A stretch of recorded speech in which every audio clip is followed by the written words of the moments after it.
Hello friends, मैं फिर से एक क्वेश्चन के साथ उपस्थित हुआ हूं।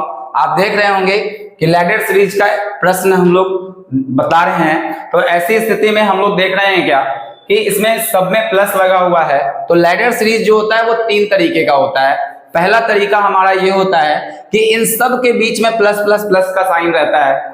दूसरा जो होता है इन सब के बीच में माइनस का साइन होता है। और तीसरा, दोनों को कंबाइंड तरीके से पूछा जा सकता है, जैसे एक प्लस एक माइनस, एक प्लस एक माइनस, इस तरह के लैडर सीरीज होते हैं। ठीक है, तो आज जो हम डिस्कस करने वाले हैं वो लैडर सीरीज सभी में प्लस हैं और हम इसके बेसिक मेथड को भी जानेंगे और साथ ही साथ इसको कॉम्पिटिटिव एग्जाम्स में, जैसे एसएससी, बैंक, रेलवे में जैसे पूछा जाता है, या बीपीएससी का जो टीचर का एग्जाम होने वाला है, सीटेट का एग्जाम होने वाला है, उसमें कैसे पूछा जाता है, हम इन सभी पर चर्चा करेंगे। तो चलिए देखिए आगे इस क्वेश्चन को हम कैसे सॉल्व करते हैं। तो हमारा जो सबसे पहले बेसिक तरीका है, हम बेसिक मेथड को सबसे पहले प्रायोरिटी देते हैं और बेसिक मेथड को सीखना शुरू करते हैं। जैसे क्वेश्चन लिखा हुआ है 1 प्लस 1 प्लस 1 बटा 1 प्लस 1 बटा 1 प्लस 1 2 3 4 1 2 3 4 एंड 5 1 बटा 1 प्लस 3 बाई 5 लिखा हुआ है। ठीक है, आप देख रहे होंगे कि 5 बार इस तरह से जोड़ा हुआ गया है। तो अब हम क्या करें इसको सॉल्यूशन के लिए। तो हम आपको बताते हैं कि लैडर सीरीज के क्वेश्चंस में नीचे से सॉल्व करना है और ऊपर की तरफ आपको जाना होता है। तो यहां ध्यान रखना है कि सबसे पहले जो स्टार्टिंग करेंगे हम जोड़ना, वो नीचे से करेंगे। चलिए शुरुआत करते हैं इस क्वेश्चन की। तो हम शॉर्ट में कैसे याद रख सकते हैं, क्योंकि बहुत कंफ्यूजिंग मामला होता है। तो ऐसे इसको करते हैं, सबसे पहले इस वाले पार्ट को हम सॉल्व करते हैं। जब इस वाले पार्ट को सॉल्व करते हैं तो आप देखिए कि 5 से गुना करेंगे, 1 में 5 आएगा और 5 में 3 जोड़ेंगे तो 8 आ जाएगा। इसका अर्थ 8 बटा 5 हुआ। लेकिन एक बात आप बहुत ध्यान से समझिए जो हर में काम आएगा, जैसे ऊपर में 1 लिखा हुआ है और नीचे में हमारे पास जो है वो 8 बटा 5 है। ठीक है, आपको दिख रहा होगा।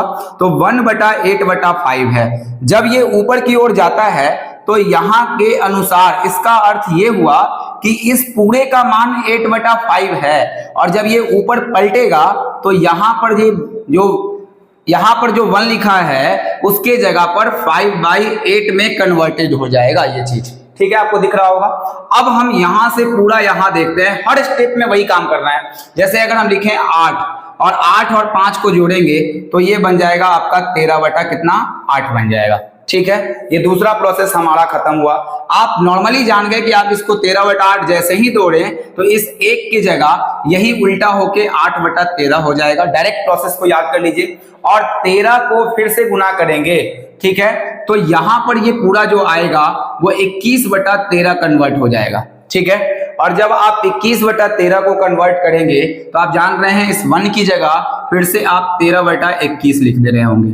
ठीक है, और जब 21 और 13 को आप जोड़ेंगे तो यहां पर आपको मिलेगा 34। देखिए ध्यान से, 21 और 13 को जब आप जोड़ेंगे तो आपको 34 बटा 21 मिलेगा। अब आप फिर जान रहे हैं कि इस 1 के जगह जो आएगा वो 21 बटा 34 हम रख देंगे।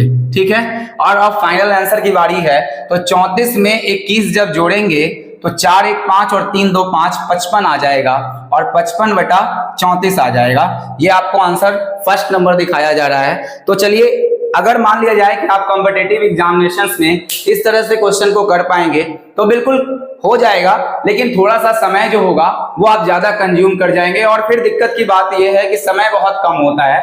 तो आइए हम इसको अब कैसे छोटे ट्रिक में या छोटे से वीडियो में हम इनको मतलब 30 सेकंड के अंदर इसको कैसे सॉल्व कर सकते हैं वो आप देखिएगा। तो हमारा जो तरीका होगा उस मेथड पर हम बात करते हैं। तो सबसे पहले हम लोग क्या करते हैं, यहाँ नीचे का जो प्रोसेस दिया हुआ है 3 और 5, हम इस चीज को उठाते हैं और लिखते हैं सबसे पहले यहाँ ऊपर वाले को 3 और दूसरे को यहाँ लिखते हैं 5। अब देखिए आगे हम क्या कर रहे हैं यहाँ पे कि अब आपको गिनना है कि कितने प्लस हैं, उतने बार इस प्रोसेस को आपको दोहराना होगा। मैंने क्या कहा, फिर से आप एक बार सुनेंगे। हम क्या बोल रहे हैं कि फिर आप प्लस की संख्या को गिनेंगे।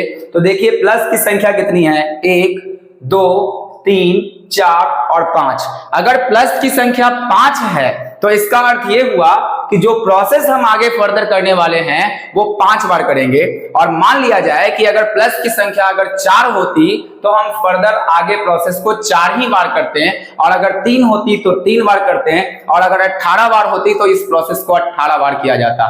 ठीक है, तो आप बात को समझे होंगे। तो हमने प्लस की संख्या गिनी और ये 1 2 3 4 और 5 है, तो हम फर्दर 5 बार प्रोसेस इसको कंप्लीट करेंगे और हमारा आंसर आएगा।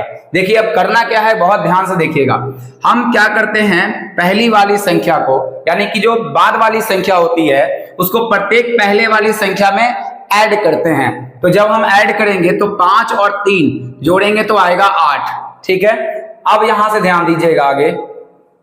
अब इस संख्या को हम पहली संख्या को लेफ्ट कर रहे हैं, फिर इन दोनों को हमको जोड़ना है, मतलब प्रत्येक पीछे वाली संख्या से ऐड करना है। जब हम इसको जोड़ेंगे तो 8 और 5 आ जाएगा, कितना 13 आ जाएगा। जब हम क्या करेंगे, इस संख्या को फिर लेफ्ट कर देते हैं तो 8 और 13 होगा।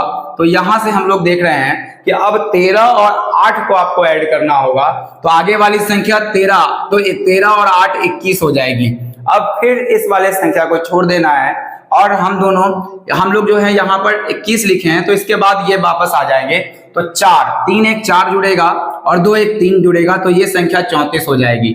और जब हम 34 को फिर से ऐड करेंगे तो फिर वापस यहाँ से क्या आएगा, 4 और 1 5 आएगा, 3 और 2 5 आएगा। तो यहाँ पर ये फाइनल आंसर आ गया। तो हम लोग यहाँ पर ये 5 बार प्रोसेस को कंप्लीट कर चुके हैं। अब इस 5 बार प्रोसेस को जब हम कंप्लीट कर चुके हैं तो हम फाइनल आंसर की बारी है, हम उसको लिखने जा रहे हैं। तो आपको क्या करना है, जो 5वां लास्ट प्रोसेस होगा उसको ऊपर में लिखना है, और जो उसके पहले जस्ट होगा उसको हर में लिख देना है, और यही आपका आंसर हो जाएगा। तो 55/34 इस क्वेश्चन का आंसर है। चलिए देखिए, तो मैंने इसमें क्या किया कि आपको जो प्रोसेस होता है बेसिक उसको भी बताने का कोशिश किया है, और जो शॉर्ट में कॉम्पिटिटिव एग्जाम्स में बनाना है उसको भी समझाने का प्रयास किया है। मैं यही चाहता हूं कि एक छोटे से वीडियो में आप इन सभी चीजों को एनालाइज करें और सीख पाएं। ठीक है, अगर ये आपको वीडियो अच्छा लग रहा है तो लाइक, सब्सक्राइब और शेयर जरूर करें। चलिए अगले वीडियो में मिलते हैं।